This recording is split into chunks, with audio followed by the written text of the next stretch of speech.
Shayla Hunter. This is her judge. Hi. And I just saw Murderers Confess at Christmas Time outside the march. And so this is my second hard question. So the show is pretty dark in a lot of ways, super hysterical as well, but I was, maybe because I was so deeply unsettled by the show, like I was bawling at the end. When you guys started singing, I was like, you were beautiful, but I was like, I'm not sure how I feel about this. Like it threw me for a loop at any rate. So can you talk a little bit about why that choice was made? Sure.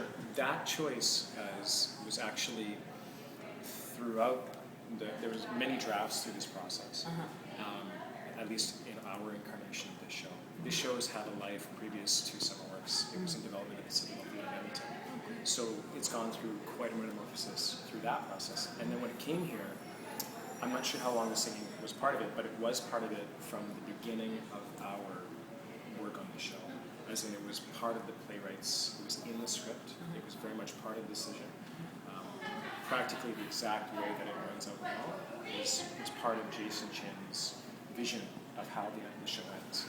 So I know that it creates a very strong response in the audience, which I think is mixed, and I think it's something about, it's very indicative of Jason's vision, and this has to do a little bit with the dark and the light that we spoke about earlier, which is the fact that as dark as something can go, there's still, we are within us, we have this capacity for something that is powerfully opposite.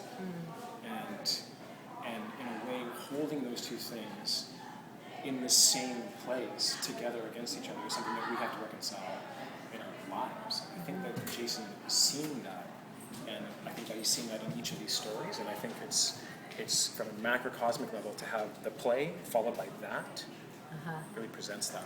Great, thank you.